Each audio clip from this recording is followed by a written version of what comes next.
আসসালামু আলাইকুম, স্বাগতম সবাইকে। আজকে আমরা পরমাণু মডেল ও নিউক্লিয়ার পদার্থবিজ্ঞান চ্যাপ্টারের কৃষি প্রশ্ন ব্যাংক সলভ করব।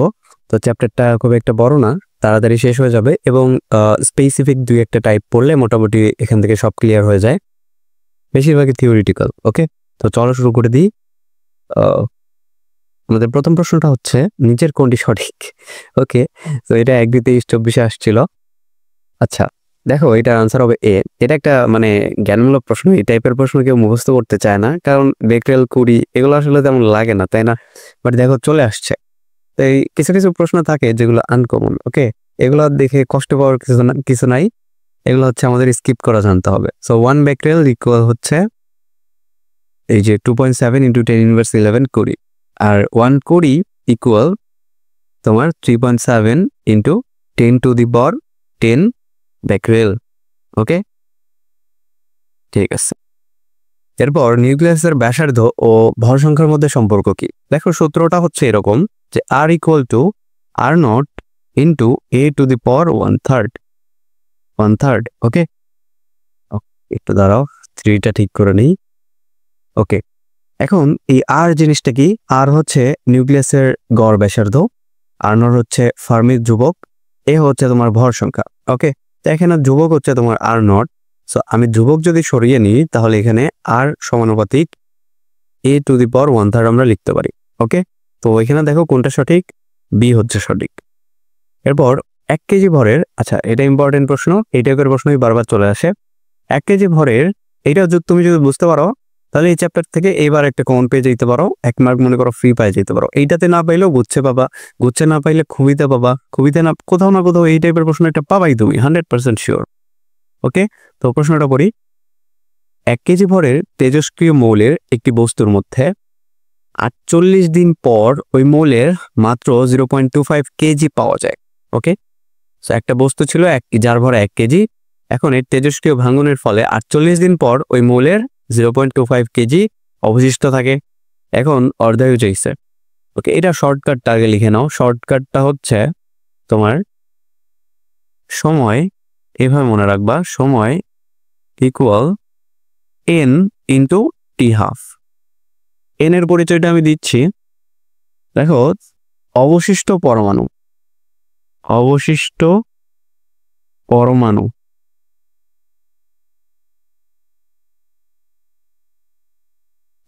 পরমাণু হচ্ছে 1/2⁴n।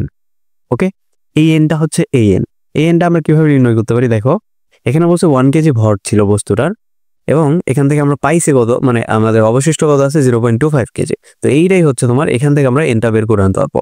দেখো এই 0.25 এটাকে আমরা এইভাবে লিখতে পারি, 1/4 লিখতে পারি না?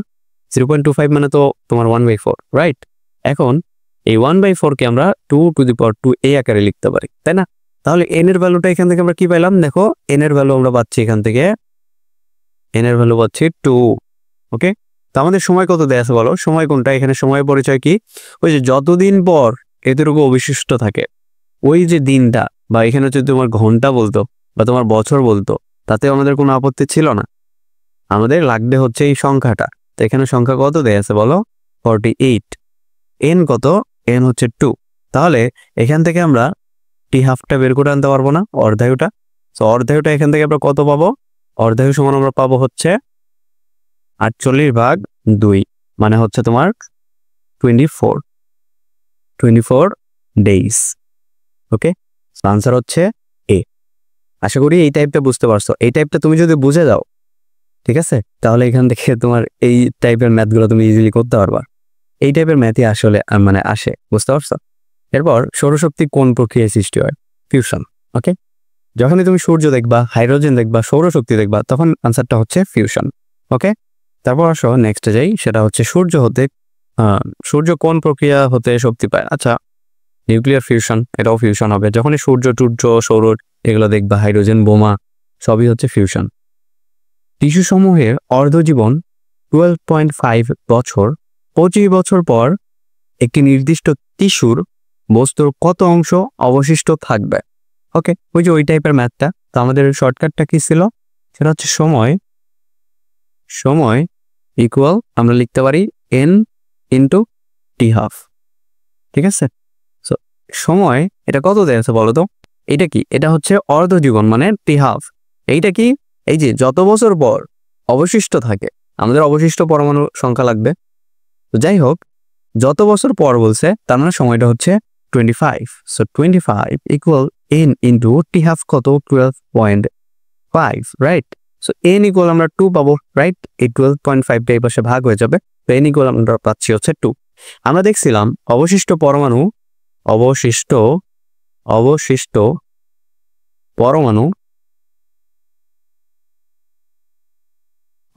পরমাণু সমান আমরা লিখতে পারি 1/2 টু দি পাওয়ার n।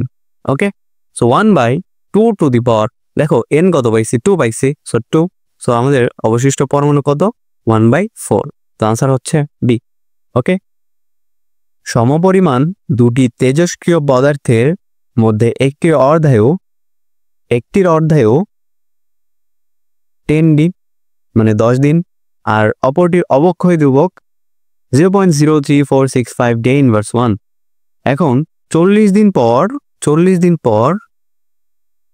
পর দ্বিতীয় পদার্থের কত অংশ অবশিষ্ট থাকবে? এইটুকু চাইছে, তাই না?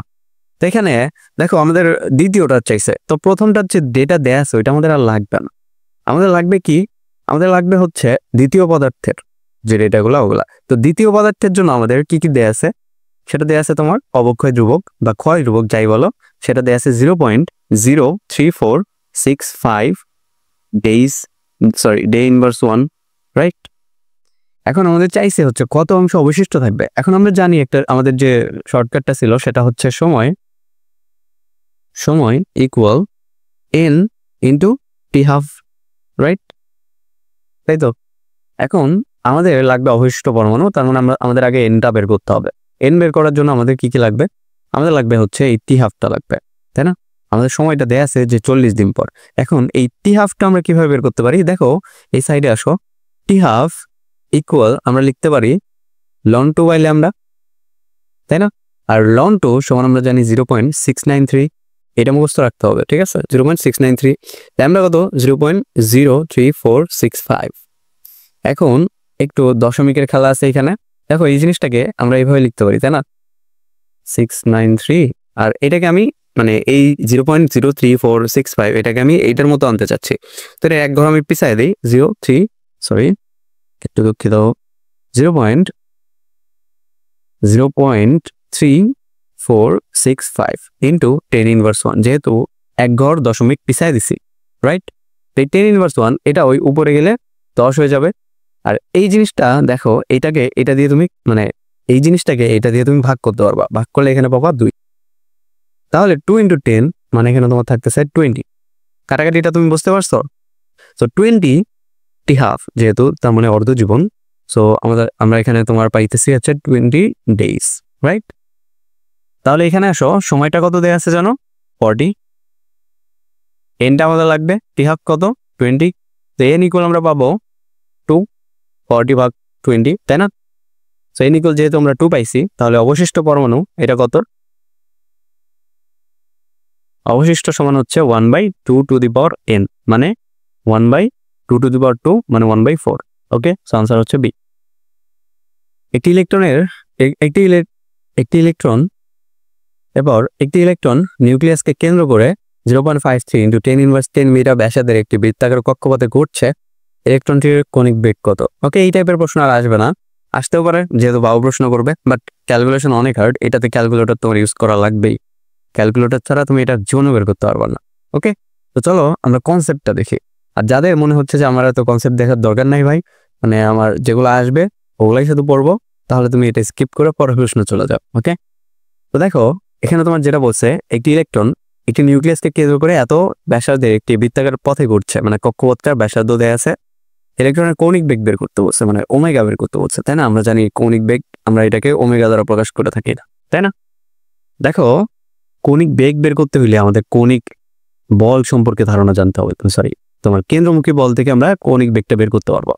দেখো আমরা জানি FC equal M omega square R, right. এখন এই এফসিটা কি? এই এফসি বা এই কেন্দ্রমুখী বল বা সেন্টিফিউরিক ফোর্স, এটা যোগান দেয় কোন বল? দেখো যখন একটা নিউক্লিয়াসকে কেন্দ্র করে ইলেকট্রন ঘুরে, তখন এখানে একটা বল কাজ করে। এই যে প্রোটন আছে, এই ইলেকট্রনে কিন্তু এই নিউক্লিয়াসে কিন্তু প্রোটন থাকে। এখন এই প্রোটন আর এই ইলেকট্রনের মধ্যে যে আকর্ষণ বল, এটা হচ্ছে কুলম্ব বল, তাই না? এই কুলম্ব বলটাই মূলত তোমার এখানে কেন্দ্রমুখী বলের যোগান দেয়। এই কুলম্ব বলের সূত্র আমরা কি জানি? এই কুলম্ব বলের সূত্র আমরা জানি K ইন্টু, বা এটা এইভাবে লেখা যায় যে 1/4πε0 into Q1 Q2 by R square, right?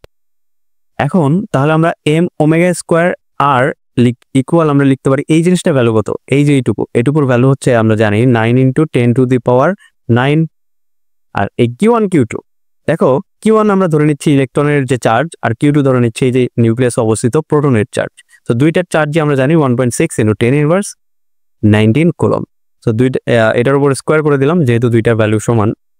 এখন আমাদের বসাইতে হবে এই যে ব্যাসার্ধটা। সো ব্যাসার্ধ কত দেয়া আছে?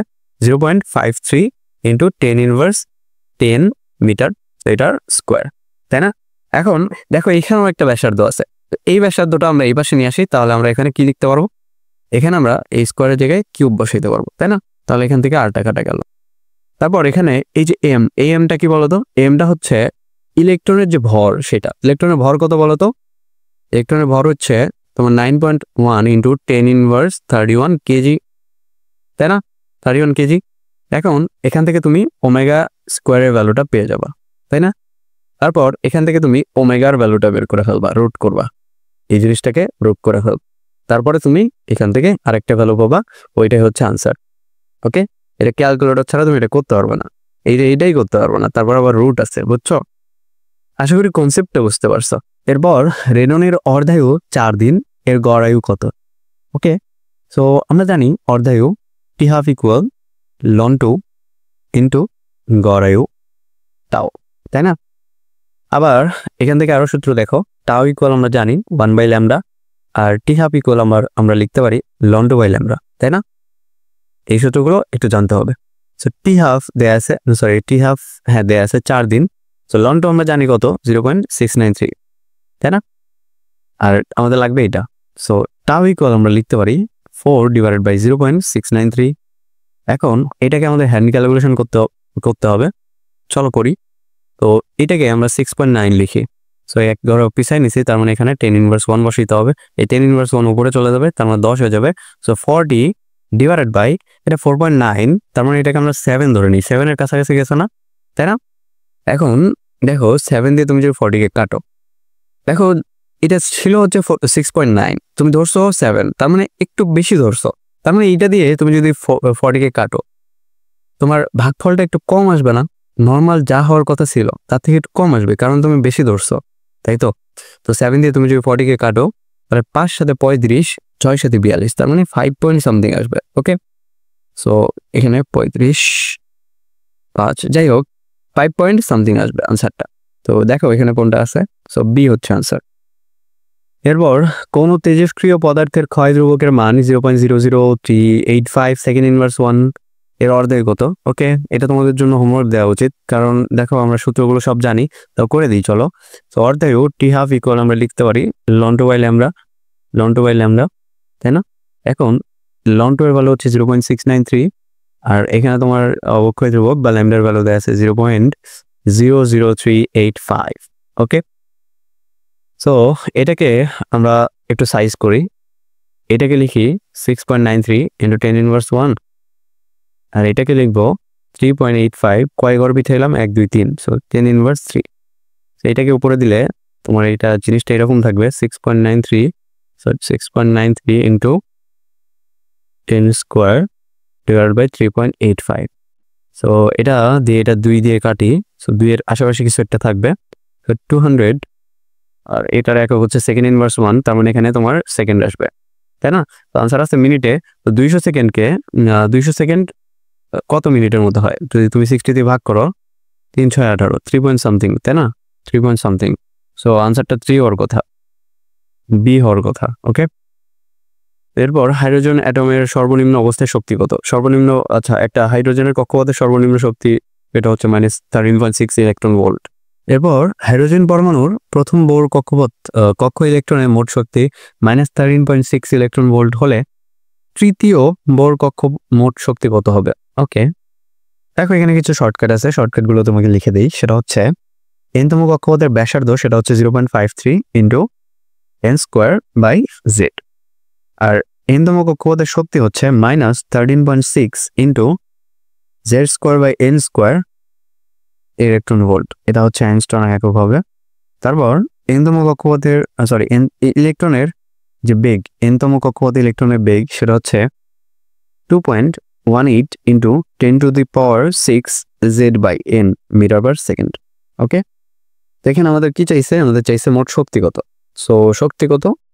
n ইকুয়াল আমরা লিখতে পারি -13.6 ইন্টু z²/n² ইলেকট্রন ভোল্ট। উত্তরগুলো ইলেকট্রন ভোল্টে আছে, তাই না? সো -13.6 ইন্টু z কত? z হচ্ছে 1, যেহেতু হাইড্রোজেন পরমাণু বলছে, তার মানে হাইড্রোজেন পরমাণুর যে ভর সংখ্যা সেটা হচ্ছে 1 ডিভাইডেড বাই n²। তৃতীয় কক্ষপথ বলছে, তার মানে n এর ভ্যালু হচ্ছে 3, তাই না? সো 3² মানে হচ্ছে তোমার 9, তাই তো? 9 ইলেকট্রন ভোল্ট। ওকে, এখন তুমি 9 দিয়ে এটাকে ভাগ করো। 9 দিয়ে তুমি যদি 13.6 কে ভাগ করো, 1 পয়েন্ট সামথিং আসবে। সো 1 পয়েন্ট সামথিং একটাই আছে, সো বি হচ্ছে আনসার। ওকে, ক্যালকুলেশন করা লাগলো না আর। এরপর আলফা কণা হলো, আলফা কণা হচ্ছে তোমার হিলিয়াম নিউক্লিয়াস। ওকে, এরপর আলফা কণার চার্জ কত? আলফা কণার চার্জ হচ্ছে তোমার +2। একটি তেজস্ক্রিয় বস্তুতে 10⁻10টি পরমাণু আছে। বস্তুটির অর্ধায়ু 2000 দিন, 5000 দিন পর তেজস্ক্রিয় কত ভাগ পরমাণু থাকবে? এই টাইপের প্রশ্ন যদিও এখন আসবে না, কারণ ক্যালকুলেশনটা ক্যালকুলেটর ছাড়া করা যায় না। তো সূত্রটা দেখে নাও, n = n0e⁻⁻λt। n কি? n হচ্ছে অক্ষত পরমাণুর সংখ্যা। n0 কি? ভাঙন শুরু হওয়ার পূর্বে যতটুকু তোমার ছিল সেটা হচ্ছে তোমার n0, মানে যতটুকু পরমাণু ছিল সেটা হচ্ছে n0। e⁻⁻λt, ল্যামডা হইতেছে অবক্ষয় ধ্রুবক, আর টি হচ্ছে তোমার যতদিন পর, এই যে যতদিন পর অবশিষ্ট থাকে সেই দিন। ওকে, তো আমাদের এখানে ল্যামডাটা দেয়া নাই, এই ল্যামডাটা আমরা অর্ধায়ু দিয়ে বের করে নিব। তো আমরা জানি t½ ইকুয়াল, এখানে দেয়া আছে 2000 দিন, এটা সমান আমরা কি লিখতে পারি? ln2/λ equal 2000। So lambda equal আমরা লিখতে পারি তোমার 0.693 ডিভাইডেড বাই 2000। এটা হচ্ছে আমাদের ক্যালকুলেটর লাগবে। তো যাই হোক, আমরা এখানে ধরে রাখতেছি। তো আমাদের চাইছে কি কত ভাগ পরমাণু থাকবে, তার মানে অক্ষত পরমাণুর সংখ্যা। সো n/n0 এইটা চাইছে মূলত, বুঝতে পারছো? তারপর এখান থেকে তুমি যে ল্যামডাটা পাবা, এই ল্যামডার ভ্যালু এখানে বসাবা, আর টি এটা তোমার দেয়া আছে 5000। তো এটা ক্যালকুলেটর বসিয়ে দেখবা, যেটা আসবে ওইটাই আনসার। ওকে, এরপর লিথিয়াম ডিউটেরাইড এর অর্ধায়ু হচ্ছে 12.5 বছর। 25 বছর পর একটি খাঁটি লিথিয়াম বস্তুর কত অংশ অবশিষ্ট থাকবে? আশা করি এটা তোমরা পারবা। এটা সেম এই টাইমের একটা করে দিচ্ছে। ওকে, এরপর রেডিয়নের অর্ধায়ু 22 বছর হলে কত সময় পর একটি হ্রাস পেয়ে 10%-এ পৌঁছাবে? ওকে, এটা শর্টকাট দিয়ে করা যাবে না, এটা তোমার এই যে এই সূত্রটাই লাগবে, n = n0e⁻⁻λt। ওকে, এখন সো আমাদের চাইছে কি 10%-এ পৌঁছাবে, তার মানে n এর ভ্যালু হবে 10% of n0, right? So n/n0 equal আমরা লিখতে পারি 10/100, তাই তো? আবার এইটা সমান আমরা লিখতে পারি e⁻⁻λt। সো আমাদের যেটা লাগবে 0.1 ইকুয়াল আমরা লিখতে পারি -e⁻⁻λটা আমাদের লাগবে, যেহেতু আমাদের ল্যামডা দেয়া নাই। ল্যামডা আমরা এইভাবে অর্ধায়ু থেকে বের করে আনবো। সো ল্যামডা ইকুয়াল আমরা লিখতে পারি ln2/22। সো এখান থেকে আমরা ল্যামডাটা পাবো। সো ল্যামডার ভ্যালু এখানে বসাবো, তারপর টি তো আমাদের বের করতে হবে, তাই না? সো এই টিটা আমরা ক্যালকুলেটর দ্বারা বের করে ফেলবো। তো এখান থেকে তোমার যেটা ভ্যালু আসবে ওইটা হচ্ছে আনসার। এরপর হাইড্রোজেন বোমার ধ্বংস ক্ষমতা পারমাণবিক বোমার কত গুণ? 1000 গুণ। ইলেকট্রন ভোল্ট কিসের একক? শক্তির একক বা কাজের একক। তারপর এক্স রশ্মির তরঙ্গ দৈর্ঘ্য 3 অ্যাংস্ট্রম হলে কম্পাঙ্ক কত হবে? আমরা জানি যে কম্পাঙ্ক ফ্রিকোয়েন্সি ইকুয়াল c/λ। তো আমাদের এখানে c কত? 3 × 10⁸ মিটার/সেকেন্ড, আর তরঙ্গ দৈর্ঘ্য দেয়া আছে 3 অ্যাংস্ট্রম, মানে 3 × 10⁻10, রাইট? সো 3 কাটা, এই 10⁻10টা উপরে চলে যাবে, এখানে থাকবে 10⁻18 হার্টজ বা মিটার ইনভার্স 1, 10⁻18 হার্টজ। আলফা রশ্মির আধান কত? ধনাত্মক। তেজস্ক্রিয় আইসোটোপ কোনটি? এটা হচ্ছে 3 হাইড্রোজেন। পরমাণু বোমা তৈরির জন্য প্রয়োজন ইউরেনিয়াম 235। মৌলিক পদার্থের ক্ষুদ্রতম কণা যা রাসায়নিক বিক্রিয়ায় সরাসরি অংশগ্রহণ করে তাকে কি বলে? তাকে বলা হয় পরমাণু।